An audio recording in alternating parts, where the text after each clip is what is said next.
कृष्ण महाराज जी। प्रणाम महाराज जी। हरे कृष्णा।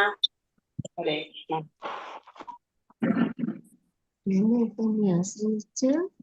हरे कृष्णा महाराज जी।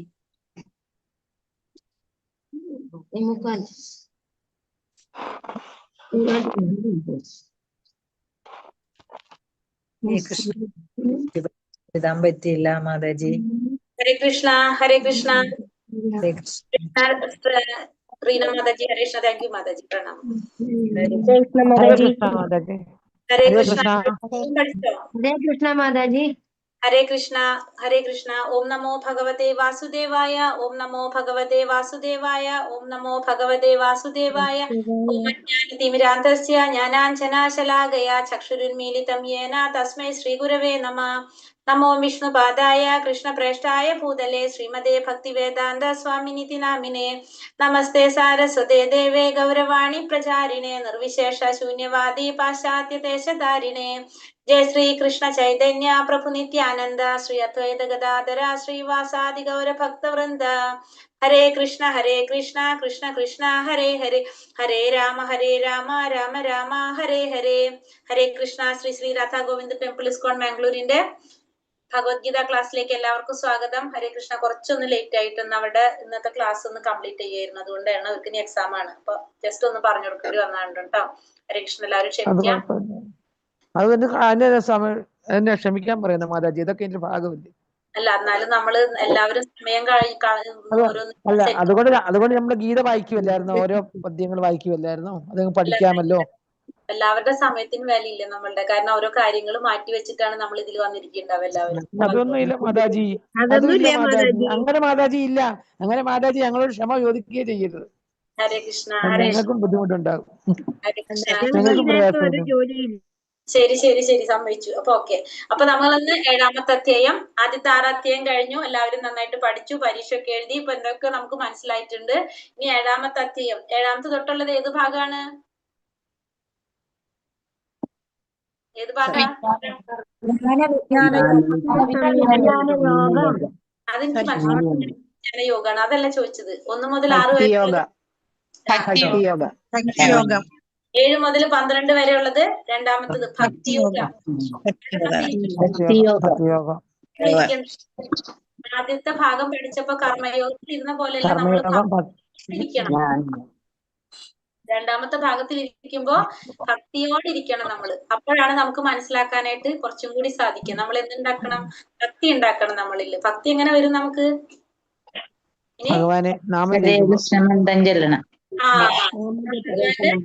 ജപിക്കണം അല്ലെ? എണ്ണം കൂട്ടിക്കൊണ്ട് നമ്മള് ഭക്തിയോഗത്തിലേക്ക് കടക്കാണ്. നമ്മളിപ്പോ ഡോറ് തുറന്നിപ്പോ അങ്ങോട്ട് കടക്കുകയാണ് അല്ലെ? അപ്പൊ ഭക്തിയോഗത്തിലേക്ക് കടക്കുമ്പോ നമ്മൾ എന്ത് ചെയ്യണം? കൂടെ സപ്പോർട്ടിന് നാമജപം ഉണ്ടാവണം. അതല്ലെങ്കിൽ നമുക്ക് കുറച്ച് ബുദ്ധിമുട്ടായിരിക്കും. കുറെ ഇങ്ങനെ പറയുമ്പോ നമുക്ക് ഭയങ്കര ബുദ്ധിമുട്ട് തോന്നും. അപ്പൊ അതുകൊണ്ട് എന്ത് ചെയ്യാ? നമ്മൾ നാമജപം കൂട്ടാം. ഹരേ കൃഷ്ണ. ഇപ്പൊ 7ാമത്തെ അധ്യായം ജ്ഞാന വിജ്ഞാന യോഗം. ഇതില് ഭഗവാനെ കുറിച്ച് പറയുന്നുണ്ട്. പിന്നെന്താണ് പറയുന്നത്? ഭഗവാന്റെ വൈഭവങ്ങളെ കുറിച്ച് സൂചന നമുക്ക് ഈ അധ്യായത്തിൽ ഭഗവാൻ തരുന്നുണ്ട് കുറച്ച്. പിന്നെ വന്നിട്ട് നമുക്കറിയാം വിഭൂതികളെ കുറിച്ച് 10ാമത്തെ അധ്യായത്തിലാണ് പറഞ്ഞത്. പക്ഷെ ഇവിടെയും ചെറുതായിട്ട് സൂചന തരുന്നുണ്ട് ഭഗവാൻ. അപ്പൊ അതൊക്കെ നമുക്ക് നോക്കാം. 7ാമത്തെ അധ്യായം ജ്ഞാന വിജ്ഞാന യോഗം. ശ്രീ ശ്രീ രാധാ ഗോവിന്ദ് കി ജയ്, ശ്രീ പ്രഭുപാദ് കി ജയ്. ഹരേ കൃഷ്ണ. അധ്യായത്തിലേക്ക് കടക്കാം നമുക്ക്. ശ്രീ ഭഗവാനുവാച. ഓം നമോ ഭഗവതേ വാസുദേവായ. മയ്യാസക്തമന പാർത്ഥ യോഗം യുഞ്ജന്മതാശ്രയഃ അസംശയം സമഗ്രം മാം യഥാ ജ്ഞാസ്യാസി തച്ഛൃണു. ശ്രീ ഭഗവാൻ പറഞ്ഞു, ഹേ കുന്തിപുത്ര, എന്നെ കുറിച്ചുള്ള പൂർണ്ണ ബോധത്തോടെ എന്നിൽ ആസക്തമായ മനസ്സോടുകൂടി യോഗം പരിശീലിക്കുന്നത് കൊണ്ട് സംശയങ്ങൾ നീങ്ങി എന്നെ പൂർണ്ണമായി അറിയാൻ കഴിയുന്നത് എങ്ങനെയെന്ന് പറയാം, കേൾക്കൂ. അപ്പൊ ഭഗവാൻ എന്താ പറയുന്നത് അർജുനനോട്? എന്നെ കുറിച്ചുള്ള പൂർണ്ണ ബോധത്തോടെ എന്നിൽ ആസക്തമായ മനസ്സോടുകൂടി സംശയങ്ങളെല്ലാം നീങ്ങി എന്നെ പൂർണ്ണമായി അറിയാൻ കഴിയുന്നത് എങ്ങനെയെന്ന് പറഞ്ഞു തരാൻ, കേൾക്കൂ. അപ്പൊ ഭഗവാനെ കുറിച്ചുള്ള പൂർണ്ണ ബോധത്തോടെ ഭഗവാനിൽ ആസക്തമായ മനസ്സോട് കൂടിയിട്ട് എങ്ങനെയാണ് സംശയങ്ങളെല്ലാം നീങ്ങിയിട്ട് ഭഗവാനെ പൂർണ്ണമായിട്ട് അറിയാൻ കഴിയുന്നത് എന്ന് പറയാൻ പോവുകയാണ് ഭഗവാൻ. അപ്പൊ അത് നമ്മളും അതേപോലെ ഇരിക്കണം. ഭഗവാനിലുള്ള ഒരു ആസക്തി ഉണ്ടാവണം നമുക്ക്, അല്ലെ? ആ മനസ്സോടെ കൂടി ആയിരിക്കണം നമ്മൾ എന്ത് ചെയ്യേണ്ടത്, ഇനിയുള്ള അധ്യായങ്ങൾ കേൾക്കാനായിട്ട് ഇരിക്കേണ്ടത്. കേൾക്കൂ എന്ന് തന്നെയാണ് പറയുന്നത് ഇവിടെ ഭഗവാൻ, അല്ലെ? കേൾക്കൂ, ശ്രവണത്തെ കുറിച്ചാണ് പറയുന്നത്.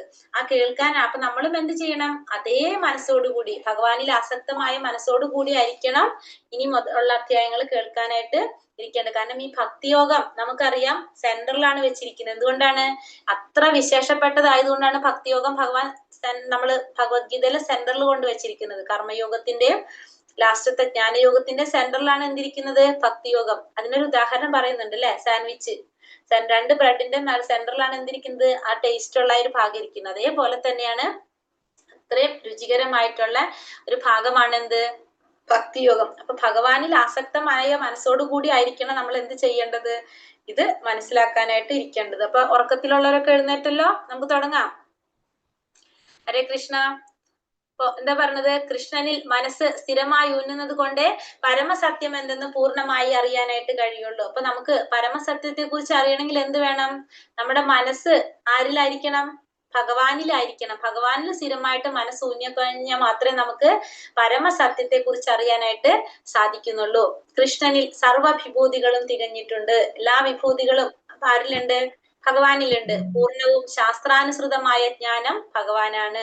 കൃഷ്ണാവബോധത്തിന്റെ പൂർണ്ണതയിൽ സംശയാതീതമായ പരമജ്ഞാനം കൃഷ്ണൻ തന്നെയാണെന്ന് മനസ്സിലാകും. അപ്പൊ കൃഷ്ണാവബോധത്തിന്റെ പരിപൂർണതയിൽ എത്തുമ്പോ നമുക്ക് എന്ത് മനസ്സിലാക്കാൻ സാധിക്കും, പരമമായ ജ്ഞാനം കൃഷ്ണനാണെന്ന് മനസ്സിലാക്കാനായിട്ട് സാധിക്കും. കൃഷ്ണനിൽ നിന്നോ കൃഷ്ണാവബോധം ഉദിച്ച ഭക്തനിൽ നിന്നോ കേൾക്കുന്നത് കൊണ്ട് മാത്രമേ ഒരാൾക്ക് കൃഷ്ണന്റെ ശാസ്ത്രം ഗ്രഹിക്കാൻ സാധിക്കുള്ളൂ. അപ്പൊ ഭഗവാനെ കുറിച്ചുള്ള ശാസ്ത്രം ഗ്രഹിക്കണമെങ്കിൽ എങ്ങനെയുള്ളവരിൽ നിന്ന് കേട്ടാലേ സാധിക്കുള്ളൂ, ഒന്നുകിൽ ഭഗവാനിൽ നിന്ന് കേൾക്കണം, അല്ലെങ്കിൽ കൃഷ്ണാവബോധം ഉദിച്ച ഭക്തനിൽ നിന്ന് കേൾക്കണം. അല്ലാത്തവരിൽ നിന്ന് കേട്ടു കഴിഞ്ഞാൽ നമുക്ക് എന്ത് മനസ്സിലാകില്ല, ആ ശാസ്ത്രം, ഭഗവാനെ കുറിച്ചുള്ള ശാസ്ത്രം ഗ്രഹിക്കാൻ കഴിയില്ല. ഇപ്പൊ ഭഗവാനിൽ നിന്ന് അല്ലെങ്കിൽ ഭഗവാനെ കുറിച്ചുള്ള ഒരു ബോധം ലഭിച്ച, അവബോധം ലഭിച്ച ഭക്തനിൽ നിന്നായിരിക്കണം, അതായത് ഭക്തനിൽ നിന്നായിരിക്കണം കേൾക്കേണ്ടത്. കൃഷ്ണാവബോധ യോഗാനുഷ്ഠാനം കൊണ്ട് മാത്രം പരമസത്യം, ജീവാത്മാക്കൾ, ഭൗതിക പ്രകൃതി എന്നിവയെ കുറിച്ചും അവയുടെ നാനാവിധങ്ങളായ ആവിഷ്കാരങ്ങളെ കുറിച്ചുമുള്ള അറിവ് താനെ ലഭിക്കും. അപ്പൊ നമ്മള് കൃഷ്ണാവബോധം അനുഷ്ഠിക്കുമ്പോൾ തന്നെ നമുക്ക് എന്തറിയാൻ സാധിക്കും, ഭഗവാനെ കുറിച്ചും ജീവാത്മാക്കളെ കുറിച്ചും ഭൗതിക പ്രകൃതിയെ കുറിച്ചുമുള്ള വിഷയങ്ങളെ കുറിച്ചൊക്കെ നമുക്ക് തന്നെത്താൻ അറിയാനായിട്ട് സാധിക്കും. നമ്മൾ എന്ത് മാത്രം ചെയ്താൽ മതി, കൃഷ്ണാവബോധം പരിശീലിച്ചാൽ മാത്രം മതി എന്നാണ് മനസ്സിലാവുന്നത്. സ്പീഡ് കൂടുന്നുണ്ടോ? ഹരേ കൃഷ്ണ. ആരും മിണ്ടുന്നില്ലല്ലോ. ഇല്ല മാതാജി കേൾക്കുന്നുണ്ട്, മൂട്ടി ഇരുന്നോണ്ട് കേൾക്കാത്തതാ. സ്പീഡില്ലല്ലോ, ഓക്കെ ആണല്ലോ അല്ലെ? ഓക്കെ. ഇവിടെ എന്താ പറയണത്, ശ്ലോകം 2 ജ്ഞാനം ദേഹം സവിജ്ഞാനം ഇതം വക്ഷ്യാമി ശേഷതഃ യജ്ഞാത്വാനേഹ ഭൂയോന്യാജ്ഞാതവ്യാമാവശിഷ്യതേ. വൈശിക ജ്ഞാനത്തെയും അതീന്ദ്രിയ ജ്ഞാനത്തെയും ഞാൻ ഇനി പൂർണ്ണമായി വിശദീകരിച്ചു തരാം. അതറിഞ്ഞാൽ പിന്നെ നിനക്ക് വേറൊന്നും അറിയേണ്ടതില്ല. അപ്പൊ ഭഗവാൻ പറയാണ് ഇവിടെ, വൈശിക ജ്ഞാനത്തെയും നമ്മുടെ ഭൗതികമായ ജ്ഞാനത്തെ കുറിച്ചും അതീന്ദ്രിയമായ ജ്ഞാനത്തെ കുറിച്ചും രണ്ടും നിനക്ക് ഞാൻ പറഞ്ഞു തരാം. അപ്പൊ നിനക്ക് പിന്നെ വേറെ അറിയാനായിട്ട് വേറെ ഒന്നുമില്ല, രണ്ടും ഞാൻ തന്നെ പറഞ്ഞുതരാം. അതീന്ദ്രിയ ജ്ഞാനവും ഭൗതിക ജ്ഞാനവും രണ്ടും ഞാൻ പറഞ്ഞു തരാം. പിന്നെ നിനക്ക് വേറെ ഒന്നും അറിയേണ്ടതായിട്ടില്ല. ഭൗതിക പ്രപഞ്ചത്തെയും അതിന്റെ പിന്നിലുള്ള ചേതനയെയും ഈ രണ്ടിന്റെയും ഉറവിടത്തെ കുറിച്ചുള്ള അറിവാണ് എന്ത്, അതീന്ദ്രിയമായ ജ്ഞാനം എന്ന് പറയുന്നത്. പിന്നെ ഭഗവാനിൽ നിന്ന് ഉത്ഭവിക്കുന്ന ശിഷ്യ പരമ്പരയിൽപ്പെട്ട ഒരു ഭക്തന് മാത്രമേ സമ്പൂർണ്ണ ജ്ഞാനം നേടാൻ സാധിക്കൂ. അപ്പൊ സമ്പൂർണമായ ജ്ഞാനം നേടാൻ ആർക്ക് മാത്രമേ സാധിക്കുള്ളൂ, ഭഗവാനിൽ നിന്ന് ഉത്ഭവിക്കുന്ന ശിഷ്യ പരമ്പരയിൽപ്പെട്ട ഒരു ഭക്തന് മാത്രമേ സമ്പൂർണമായ ജ്ഞാനം നേടാൻ സാധിക്കുന്നുള്ളൂ. എല്ലാതരം അറിവിന്റെയും ഉറവിടവും സർവ്വതിനും കാരണഭൂതനും വിവിധ യോഗാനുഷ്ഠാനങ്ങളുടെ ഏക ലക്ഷ്യവും എന്തെന്നറിയാൻ തക്ക ബുദ്ധിശക്തിയെങ്കിലും ഒരാൾക്കുണ്ടാകണം. എല്ലാത്തരം അറിവിന്റെ ഉറവിടം, എല്ലാത്തിനും കാരണഭൂതൻ, വിവിധ യോഗാനുഷ്ഠാനങ്ങളുടെ ഏക ലക്ഷ്യം എല്ലാതും ആരാണ്, ഭഗവാനാണെന്ന് മനസ്സിലാക്കാനുള്ള ഒരു ബുദ്ധിശക്തി എങ്കിലും എന്തുണ്ടാവണം, എല്ലാവർക്കും ഉണ്ടാകണം. സർവകാരണങ്ങൾക്കും, ഒരു മിനിറ്റ്,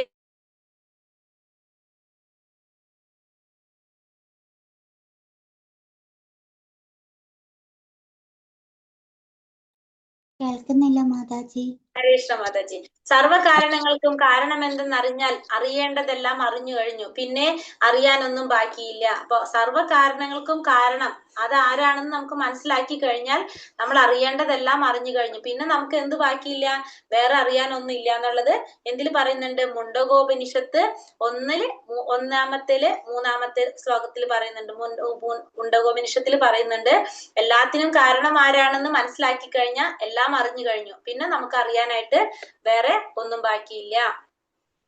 മനുഷ്യാണാം സഹസ്രേഷു കശ്ചിദത്യതി സിദ്ധയേ യതതാമപി സിദ്ധാനാം കശ്ചിൻ മാമേതി തത്വതഃ. ആയിരക്കണക്കിന് ആളുകളിൽ ചിലപ്പോൾ ഒരാൾ പൂർണ്ണത നേടാൻ ഉദ്യമിച്ചേക്കാം. അങ്ങനെ പൂർണ്ണം നേടിയവരിലും ഒന്നിലേറെ പേർ എന്നെ തികച്ചും അറിയുന്നതുമില്ല. അപ്പൊ ആയിരക്കണക്കിന് ആളുകൾ ചിലപ്പോൾ എന്ത് ചെയ്യാൻ ശ്രമിക്കും? പൂർണ്ണത നേടാൻ ശ്രമിക്കും. അങ്ങനെ പൂർണ്ണം നേടിയിട്ടുള്ളത് കുറച്ച് പേരുണ്ടാവും, അതിലും ഒന്നിലേറെ പേർക്ക് എന്നെ അറിയാൻ സാധിക്കില്ല. ഇപ്പൊ നമുക്കറിയാം അല്ലെ, നമ്മളെ ലെവൽ 1 ക്ലാസ്സിൽ കുറെ പേര് രജിസ്റ്റർ ചെയ്തു, കുറെ പേര് ലെവൽ 1ന്റെ ക്ലാസ്സിൽ കയറി, അതിന്ന് വീണ്ടും ലെവൽ 2 എന്നപ്പോ വീണ്ടും കുറഞ്ഞു അല്ലെ, ഇപ്പൊ എക്സാം വന്നപ്പോ വീണ്ടും കുറഞ്ഞു, നമുക്കറിയാലോ. അപ്പൊ അതിങ്ങനെ കുറഞ്ഞുകൊണ്ടിരിക്കണം. അപ്പൊ അത് സ്വാഭാവികമായിട്ട് ഭഗവാൻ തന്നെ പറയാണ്, ആയിരക്കണക്കിന് ആളുകളില് കുറെ പേര് പൂർണ്ണത നേടാൻ ഉദ്യമിക്കും. അങ്ങനെ പൂർണ്ണത നേടിയിട്ടുള്ളവരിലോ അവർക്കും ഒന്നിലേറെ പേർക്ക് എന്നെ തികച്ചും അറിയാനും സാധിക്കില്ല. മനസ്സിലായല്ലോടെ? അപ്പൊ പൂർണ്ണത നേടാൻ കുറെ പേര് ശ്രമിക്കും, പക്ഷെ ആ പൂർണ്ണത നേടിക്കഴിഞ്ഞാലും അവർക്കും എല്ലാവർക്കും ഭഗവാനെ കുറിച്ച് അറിയാനായിട്ട് സാധിക്കുന്നില്ല. കൃഷ്ണനാണ് പരമപുരുഷനായ ഭഗവാൻ. ഭഗവാനെ ഭക്തിപൂർവ്വം സേവിക്കുന്നവർക്കൊഴികെ മറ്റാർക്കും അവിടുത്തെ യഥാർത്ഥം അറിയാൻ വയ്യ. ബ്രഹ്മസാക്ഷാത്കാരത്തിന്റെ പരമകാഷ്ഠയാണ് ഭഗവാൻ കൃഷ്ണൻ. അപ്പൊ ഭഗവാനെ ഭക്തിപൂർവ്വം സേവിക്കുന്നവർക്ക് മാത്രമേ ഭഗവാനെ കുറിച്ച് അറിയാനായിട്ട് സാധിക്കുള്ളൂ. എങ്ങനെയാണ് ഭഗവാനെ മനസ്സിലാക്കേണ്ടത്? സർവ്വകാരണങ്ങൾക്കും കാരണഭൂതനും സർവ്വവ്യാപിയുമായ കൃഷ്ണന്റെ അചിന്ത്യങ്ങളും ദിവ്യങ്ങളുമായ ഗുണങ്ങളുടെ പ്രഭാവം, ഐശ്വര്യം, യശസ്, ശക്തി, സൗന്ദര്യം, ജ്ഞാനം, ത്യാഗം എന്നിവ കുറച്ചെങ്കിലും അറിയാൻ അവിടുത്തെ ശുദ്ധ ഭക്തന്മാർക്ക് മാത്രമേ സാധിക്കുള്ളൂ. അപ്പൊ ഭഗവാനെ കുറിച്ച് ശരിയായ രീതിയിൽ മനസ്സിലാക്കാൻ ആർക്കേ പറ്റുള്ളൂ? ശുദ്ധ ഭക്തന്മാർക്ക് മാത്രമേ സാധിക്കുന്നുള്ളൂ. സ്ഥൂല ഇന്ദ്രിയങ്ങൾ കൊണ്ട് കൃഷ്ണനെ അറിയുവാൻ ആർക്കും സാധ്യമല്ല. പ്രേമപൂർവ്വം തന്നെ സേവിക്കുന്നവരിൽ കരുണ തോന്നി അവിടുന്ന് അവർക്ക് സ്വയം തന്നെ വെളിപ്പെടുത്തുന്നു ഭക്തിരസാമൃത സിന്ധുവിലെ ശ്ലോകത്തില് 1-2-234 പറയാണ്. അതായത് ഭഗവാനെ കുറിച്ച് മനസ്സിലാക്കാനായിട്ട് ആർക്കും സാധ്യമല്ല. പ്രേമപൂർവ്വം ഭഗവത് സേവനം ചെയ്യുന്നവർക്ക് കരുണ തോന്നിയിട്ട് ഭഗവാൻ സ്വയം വെളിപ്പെടുത്താണ് ചെയ്യുന്നത്. അതായത് ഭക്തിരസാമൃത സിന്ധുവിൽ പറയുന്നതാണ്, അത് ശ്രീകൃഷ്ണ നാമാതി ന ഭാവേഗ്രാഹ്യം ഇന്ദ്രിയേഹി സേവോന്മുഖേഹി ജിഹ്വാതൗ സ്വയമേവാസുരത്യതഃ. അപ്പൊ നമ്മള് ഭഗവത് സേവനം ചെയ്തുകൊണ്ടിരിക്കുമ്പോ, ഭഗവാന്റെ നാമം ജപിച്ചുകൊണ്ടിരിക്കുമ്പോ, അതായത് ഭഗവത് സേവനം ചെയ്തുകൊണ്ടിരിക്കുമ്പോ ഭഗവാന് കരുണ തോന്നിയിട്ട് ഭഗവാൻ സ്വയം വെളിപ്പെടുത്തി തരാണ് ചെയ്യുന്നത്. അല്ലാതെ നമ്മളെ കഴിവുകൊണ്ടല്ല നമുക്കൊന്നും അറിയാൻ സാധിക്കുന്നത്. എങ്ങനെയാണ്? നമ്മുടെ ഇന്ദ്രിയങ്ങൾ കൊണ്ട്. നമ്മുടെ ഇന്ദ്രിയങ്ങൾ എങ്ങനെയാണ്? സ്ഥൂലേന്ദ്രിയങ്ങളാണ്. നമ്മുടെ ഇന്ദ്രിയങ്ങള് കുറെ പരിമിതികൾ ഉണ്ട് അല്ലെ. നമ്മുടെ ഇന്ദ്രിയങ്ങൾ, ഭൗതികമായ ഇന്ദ്രിയങ്ങള് പരിശുദ്ധമല്ല, കുറെ പരിമിതികൾ ഉണ്ട്. അത് ആ ഇന്ദ്രിയങ്ങൾ കൊണ്ട് ഭഗവാനെ അറിയാൻ നമുക്ക് സാധിക്കില്ല. പക്ഷെ നമ്മൾ എന്താണ്? പ്രേമപൂർവ്വം ഭഗവാന്റെ സേവനം ചെയ്തുകൊണ്ടിരിക്കുമ്പോ ഭഗവാന് നമ്മളോട് കരുണ തോന്നിയിട്ട് ഭഗവാൻ സ്വയം നമുക്കത് മനസ്സിലാക്കി തരാണ് ചെയ്യുന്നത്. പറഞ്ഞത് സേവോന്മുഖേഹി ജിഹ്വാതൗ സ്വയമേവാസുരത്യതഃ. ഭഗവാൻ സ്വയം നമുക്കത് വെളിപ്പെടുത്തി തരാണ് ചെയ്യുന്നത്. അല്ലാതെ നമ്മളുടെ കഴിവുകൊണ്ടല്ല നമുക്കത് കിട്ടുന്നത്. ഭഗവാൻ, നമ്മൾ ഇങ്ങനെ കുറെ ഭഗവാന്റെ നാമം ജപിക്കുമ്പോ ഭഗവാൻ ഒരു ഭാവം തോന്നിയിട്ട് നമുക്കത് വെളിപ്പെടുത്തി തരാണ് ചെയ്യുന്നത്. ഭൂമിരാപനലോ വായു ഖനം ഖം മനോ ബുദ്ധിരേവച അഹങ്കാര ഇതീയമ്മേ ഭിന്ന പ്രകൃതിരഷ്ടത. എന്റെ ഭിന്നമായ ഭൗതിക പ്രകൃതി ഭൂമി, ജലം, അഗ്നി, വായു, ആകാശം, മനസ്സ്, ബുദ്ധി, മിഥ്യാഹങ്കാരം എന്നിങ്ങനെ 8 അടങ്ങുന്നതാണ്. അപ്പൊ ഭഗവാന്റെ ഭിന്നമായിട്ടുള്ള ഭൗതിക പ്രകൃതി എന്ന് പറയുന്നത് ഭൂമി, ജലം, അഗ്നി, വായു, ആകാശം, മനസ്സ്, ബുദ്ധി, മിഥ്യാഹങ്കാരം ഇങ്ങനെ. കേൾക്കുന്നില്ല. എല്ലാവർക്കും പ്രോബ്ലം ഉണ്ടോ?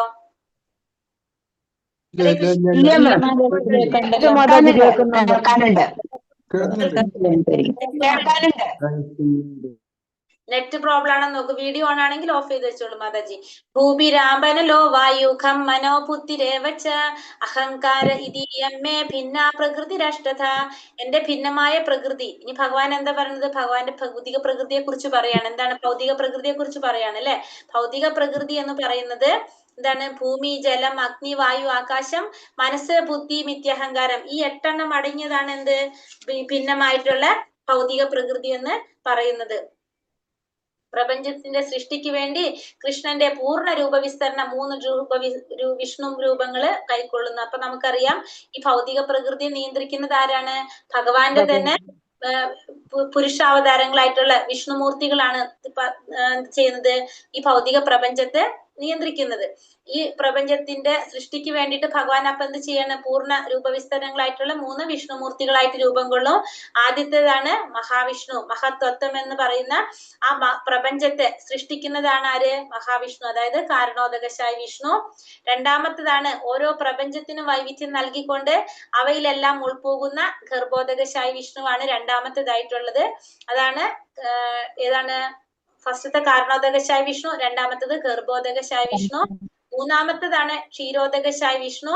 സർവ പ്രപഞ്ചത്തിനും പരമാത്മാവായിട്ട് എല്ലാ ജീവാത്മാക്കളിലും പരമാത്മാവായിട്ടിരിക്കുന്നതാണ് മൂന്നാമത്തെ വിഷ്ണുമൂർത്തിയായിട്ടുള്ള ക്ഷീരോദകശായി വിഷ്ണു. അപ്പൊ ഈ പ്രപഞ്ചത്തിന്റെ എന്താ പറയാ പ്രവർത്തനങ്ങളെ നിയന്ത്രിക്കുന്നതിന് വേണ്ടിയിട്ടാണ് ഭഗവാൻ ഈ 3 അവതാരങ്ങൾ വിഷ്ണുമൂർത്തികളായിട്ട് അവതരിക്കുന്നത്. ആദ്യത്തത് കാരണോദകശായി വിഷ്ണു, പിന്നെ ഗർഭോദകശായി വിഷ്ണു, മൂന്നാമത്തത് ക്ഷീരോദകശായി വിഷ്ണു. അപ്പൊ ഈ ഭൗതിക ലോകം എന്ന് പറയുന്നതാണ് ഭഗവാന്റെ ശക്തികളിൽ ഒന്നായിട്ടുള്ള ക്ഷണികമായിട്ടുള്ളതാണ്. ക്ഷണികമായിട്ടുള്ളതാണ് എന്ത്? ഭൗതിക ലോകം എന്ന് പറയുന്നത് ക്ഷണികമാണ്. ഭൂമി, ജലം, അഗ്നി, വായു, ആകാശം ഇങ്ങനെ പഞ്ചമഹാഭൂതങ്ങള് നമുക്കറിയാം. അത് ഇവയാണ് 5 ഇന്ദ്രിയ വിഷയങ്ങൾ ഉൾക്കൊള്ളുന്നത്. ശബ്ദം, സ്പർശം, രൂപം, രസം, ഗന്ധം എന്നിവയുടെ പ്രത്യക്ഷീഭാവങ്ങളാണ് എന്ത്? ഈ പഞ്ചമഹാഭൂതങ്ങള്. ഭഗവാൻ കൃഷ്ണന്റെ രൂപവിസ്തരണങ്ങളായ ഈ 3 വിഷ്ണുമൂർത്തികളുടെ ആഭിമുഖ്യത്തിലാണ് എന്ത് നടക്കുന്നത്? പ്രപഞ്ചത്തിന്റെ നിയന്ത്രണം നടക്കുന്നത്. ഈ 3 മൂർത്തികളെ ഭഗവാന്റെ അവതാരങ്ങള്, പുരുഷാവതാരങ്ങൾ എന്നാണ് പറയുന്നത്. മാനസിക പ്രവർത്തനങ്ങളിൽ കൗതുകം കൊള്ളുന്ന തത്വചിന്തകർക്കും പൂർണ്ണമായ ജ്ഞാനം നേടാനാവാത്തത് ഏതൊന്നിന്റെയും മൂലകാരണമായ കൃഷ്ണനെ അറിയാത്തത് കൊണ്ടാണ്. അപ്പൊ ഭഗവാനെ കുറിച്ച് മനസ്സിലാക്കാത്തവർക്ക് എന്തുണ്ടാവില്ല? പൂർണ്ണമായ ജ്ഞാനം നേടാത്തവർക്ക് പൂർണ്ണമായ ജ്ഞാനം നേടാനാവാത്തത് എന്തുകൊണ്ടാണ്? അവർക്ക് ഭഗവാനെ കുറിച്ച് അറിയാത്തത് കൊണ്ടാണ്. മാനസിക പ്രവർത്തന കൗതുകം കൊള്ളുന്ന തത്വചിന്തകന്മാർക്കൊന്നും പൂർണ്ണമായ ജ്ഞാനം നേടാൻ സാധിക്കാത്തത് ഭഗവാനെ കുറിച്ച് അറിയാത്തത് കൊണ്ടാണ്. അപ്പൊ നമുക്ക് ഇതിൽ മനസ്സിലാക്കുന്നത് ഭൗതിക പ്രകൃതിയെ കുറിച്ച് പറഞ്ഞു. 8 ഘടകങ്ങളാണ് പറഞ്ഞിരിക്കുന്നത്. ആ പ്രകൃതിയെ നിയന്ത്രിക്കുന്നത് ഭഗവാന്റെ 3 വിഷ്ണുമൂർത്തികളാണെന്ന് കണ്ടു. അപരേയമിത സ്തന്യ പ്രകൃതിം വിധി മേ പരാം ജീവഭൂത മഹാബാഹോ യേദം ധൈര്യതേ ജഗത്. ഇവയ്ക്ക് പുറമെ ഹേ മഹാബാഹുവായ അർജുന, എനിക്ക് മറ്റൊരു ഉത്കൃഷ്ട ശക്തി കൂടിയുണ്ട്. അപ്പൊ ഈ പറഞ്ഞത് ഇപ്പൊ കഴിഞ്ഞ നമ്മൾ പറഞ്ഞ ഭൗതിക പ്രകൃതി എന്ന് പറയുന്നത് ഭഗവാന്റെ അധമ ശക്തിയാണ്. ഇനി ഭഗവാൻ പറയാണ് എനിക്ക് വേറൊരു ഉത്കൃഷ്ട ശക്തിയുണ്ട്. അതെന്താണ്? ഈ താഴ്ന്ന തരം ഭൗതിക പ്രകൃതിയുടെ വിഭവങ്ങളെ ചൂഷണം ചെയ്യുന്ന ജീവഗണങ്ങളാണത്. അപ്പൊ ഭഗവാന്റെ ഉത്കൃഷ്ട ശക്തിയാണ് എന്ത്? ജീവഗണങ്ങൾ എന്നിവിടെ ഭഗവാൻ പറയാണ്. ജീവഗണങ്ങള് ഭഗവാന്റെ ഉത്കൃഷ്ട ശക്തിയാണ്. അതെന്താ ചെയ്യുന്നത്? ഭൗതിക പ്രകൃതിയുടെ വിഭവങ്ങളെ ചൂഷണം ചെയ്യുന്നതാണത്. ഈ പ്രത്യക്ഷ പ്രപഞ്ചത്തിന് ഉത്തമ പ്രകൃതിയായ ജീവസത്തകളെ കൂടാതെ പ്രവർത്തിക്കാനുള്ള ശക്തിയില്ല. പ്രപഞ്ചത്തിന് ജീവാത്മാക്കളെ കൂടാതെ പ്രവർത്തിക്കാനുള്ള ശക്തിയില്ല. ദൈവവും ജീവാത്മാക്കളും എല്ലാ പ്രകാരത്തിലും തുല്യരാണെന്ന മലിനവും തെറ്റായതുമായ അഭിപ്രായത്തിന് വിധേയരായതുകൊണ്ടാണ് പരിമിത ജ്ഞാനമുള്ള അദ്വൈതികൾ ഇങ്ങനെ വാദിക്കുന്നത്.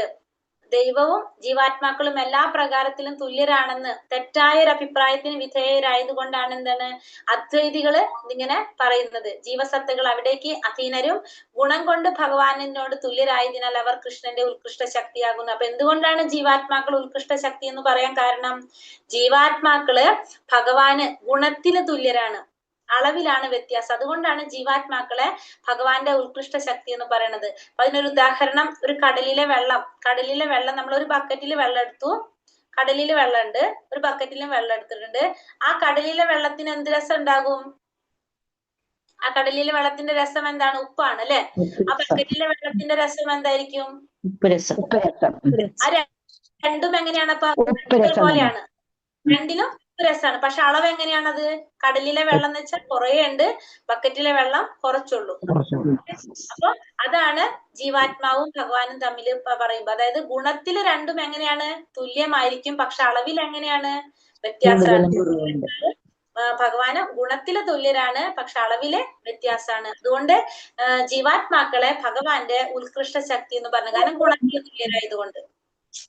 ഭഗവത്ഗീതയുടെ ദൃഷ്ടിയിൽ ജീവസത്ത കൃഷ്ണന്റെ വിവിധ ശക്തികളിൽ ഒന്ന് മാത്രമാണെന്ന് സ്പഷ്ടം. അപ്പൊ ഭഗവത്ഗീതയുടെ സൃഷ്ടിയിലെ ജീവാത്മാവ് എന്ന് പറയുന്നത് ഭഗവാന്റെ വിവിധ ശക്തികളിലെ ഒന്ന് മാത്രമാണ് നമുക്കിവിടെ പറയാനായിട്ട് സാധിക്കും.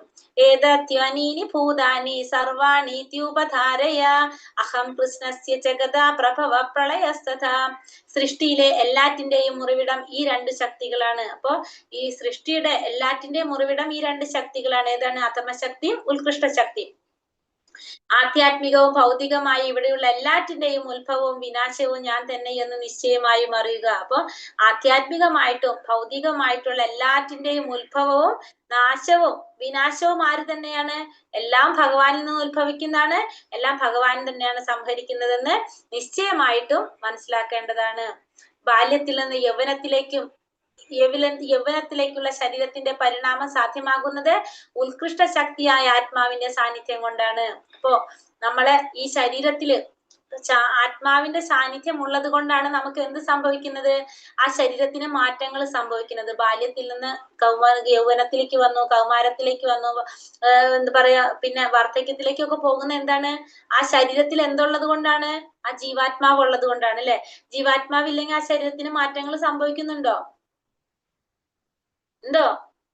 ജീവാത്മാവില്ലെങ്കിൽ എന്താ സംഭവിച്ചത്? മരണം, മരിച്ചുപോയില്ലേ നമ്മള്. പിന്നെ ആ ജീവാത്മാവ് ശരീരത്തിൽ ഉള്ളത് കൊണ്ടാണ് നമുക്ക് എന്ത് സംഭവിക്കുന്നത്? നമ്മൾ ജനിച്ചു, അതിനുശേഷം നമ്മൾ പല പല സ്റ്റേജസിലൂടെ കടന്നു പോകുന്നത് ആ ജീവാത്മാവ് അതിലുള്ളിടത്തോളം കാലാണ്. ആ ജീവാത്മാവ് പോയി കഴിഞ്ഞാൽ ആ ശരീരം നശിച്ചു പോയി. അപ്പൊ അവിടെ എന്തില്ല? ആ ശരീരം അവിടെ ഇല്ല, അത് നശിച്ചു പോയി നമുക്ക് പറയാനായിട്ട് സാധിക്കും. സത്തുപോയി അതിന്റെ, അല്ലെ? സത്തുപോയി എന്ന് പറഞ്ഞ് എന്തായി? ചത്തുപോയി എന്നായിട്ട് മാറി. അപ്പൊ ആ സത്ത് പോയി, ജീവാത്മാവ് അതിന്ന് പോയി. അങ്ങനെ ബാല്യത്തിൽ നിന്ന് യൗവനത്തിലേക്കും ഈ പരിണാമം സാധ്യമാകുന്നത് അപ്പോ ഈ ഉത്കൃഷ്ട ശക്തിയായിട്ടുള്ള ജീവാത്മാവിന്റെ സാന്നിധ്യം കൊണ്ടാണ്. ഭഗവാനാണ് എല്ലാറ്റിന്റെയും മൂലകാരണം. ആരാണ്? ഭഗവാനാണ്. ജീവാത്മാവാകുന്ന ഒരു ചെറിയ ഭഗവത് അംശത്തിന് അമ്പരചുംബിയായ ഒരു കെട്ടിടമോ വലിയൊരു ഫാക്ടറിയോ ഒരു മഹാനഗരം തന്നെയോ നിർമ്മിക്കാൻ കഴിഞ്ഞേക്കാം, എങ്കിലും അതിന് ഒരു മഹാപ്രപഞ്ചം സൃഷ്ടിക്കാൻ കഴിയില്ല. അപ്പൊ ജീവാത്മാവിന് എന്തൊക്കെ ചെയ്യാൻ സാധിക്കും? വലിയ കെട്ടിടങ്ങൾ ഉണ്ടാക്കാൻ സാധിക്കും, ഫാക്ടറി ഉണ്ടാക്കാൻ സാധിക്കും, വലിയ നഗരങ്ങൾ ഉണ്ടാക്കാൻ സാധിക്കും. പക്ഷെ എന്ത് ചെയ്യാൻ സാധിക്കില്ല? പ്രപഞ്ചം സൃഷ്ടിക്കാൻ ആർക്ക് മാത്രമേ സാധിക്കുള്ളൂ? ഭഗവാന് മാത്രമേ സാധിക്കുന്നുള്ളൂ. മത്താ പലതരം നാന്യാത് കിഞ്ചദസ്തി ധനഞ്ജയ മയി സർവമിതം പ്രോതം സൂത്രേ മണിഗണ ഇവ. ഹേ ധനഞ്ജയ, എന്നേക്കാൾ ശ്രേഷ്ഠമായ ഒരു സത്യമില്ല. മുത്തുകൾ നൂലിന്മേൽ എന്ന പോലെ സർവവും എന്നിൽ ഇണക്കി കോർക്കപ്പെട്ടിരിക്കുന്നു. അപ്പൊ ഭഗവാൻ ഇനി പറയാണ്, ഭഗവാനേക്കാൾ ശ്രേഷ്ഠമായ ഒരു സത്യമില്ല. എങ്ങനെയാണ്? എല്ലാം ഭഗവാനിലാണ് നിലകൊള്ളുന്നത്, എല്ലാം ഭഗവാനുമായിട്ട് ബന്ധപ്പെടുത്തിയാണ് ഇരിക്കുന്നത്. ഒരു മുത്തുകൾ നൂലിന്മേൽ എങ്ങനെയാണോ കോർത്തിരിക്കുന്നത്, കാരണം നൂല് കാണുന്നില്ല, മുത്തുകൾ അടക്കി വച്ചിരിക്കുന്ന പോലെ നമുക്ക് കാണാൻ സാധിക്കും. അതേപോലെ തന്നെ എല്ലാതും ഭഗവാനില് നിലകൊള്ളുന്നതാണ്, ഭഗവാനിൽ ഇണക്കി കോർത്ത് വച്ചിരിക്കുന്നതാണ്. മുത്തുകൾ നൂലിന്മേൽ എന്ന പോലെ സർവ്വതും ഭഗവാനിൽ ഇണക്കി കോർക്കപ്പെട്ടിരിക്കുന്നു. പരമസത്യം ഭഗവാൻ കൃഷ്ണനാണെന്ന് ഭഗവത്ഗീത സിദ്ധാന്തിക്കുന്നു. ഈശ്വര പരമകൃഷ്ണ സച്ചിദാനന്ദ വിഗ്രഹ. ഭഗവാൻ എങ്ങനെയാണ്? ആദിദേവനാണ്, ആനന്ദ സാഗരമാണ്, സച്ചിദാനന്ദ മൂർത്തിയായിട്ടുള്ള ഭഗവാൻ കൃഷ്ണനാണ്.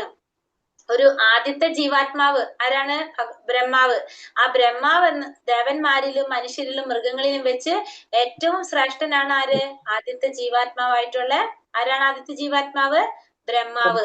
പരമദിവ്യോത്തമ പുരുഷനെ അറിയുന്നവന് മാത്രമേ ഈ ജനിമൃതികളുടെ ബന്ധങ്ങൾ അതിജീവിക്കാനായിട്ട് സാധിക്കുള്ളൂ. അപ്പൊ ഈ ജനിമൃതികളുടെ ജനന മരണത്തിന്റെ ഈ കുടുക്കിൽ നിന്ന് രക്ഷപ്പെടാൻ ആർക്കേ സാധിക്കുള്ളൂ?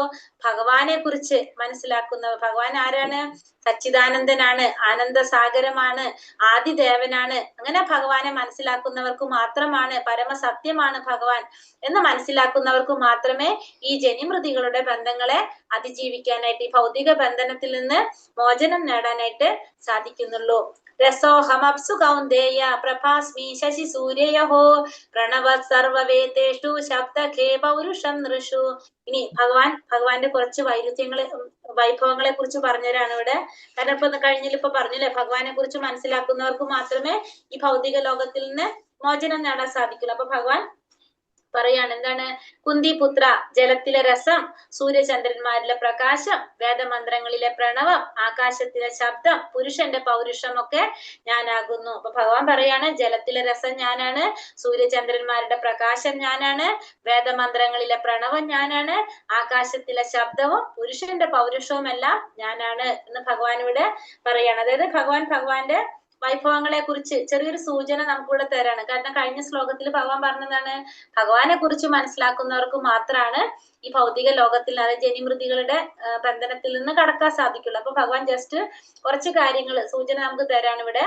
ജലത്തിലെ രസം ഭഗവാനാണ്, ഭഗവാൻ പിന്നെന്താണ് സൂര്യചന്ദ്രന്മാരുടെ പ്രകാശം, വേദമന്ത്രങ്ങളിലെ പ്രണവം, ആകാശത്തിന്റെ ശബ്ദം, പുരുഷന്റെ പൗരുഷം ഒക്കെ ആരാണ്? ഭഗവാനാണെന്ന് ഭഗവാൻ ഇവിടെ പറയാണ്. പിന്നെന്താ പറയണത്? പുണ്യോ ഗന്ധ പൃഥിവീം ച തേജസ്മി വിഭാവസോ ജീവനം സർവഭൂതേഷു തപസ്മി തപസ്സിഷു. ഭൂമിയിൽ പുണ്യഗന്ധമായും തീയിലെ ചൂടായും ജീവജാലങ്ങളിലെ ജീവനായും തപസ്സികളിൽ തപസ്സായും കുടികൊള്ളുന്നതും ഞാൻ തന്നെയാണ്.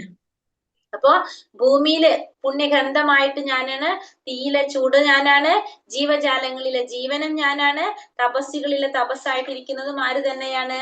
ഞാൻ തന്നെയാണെന്ന് ഭഗവാൻ ഇവിടെ പറയാണ്.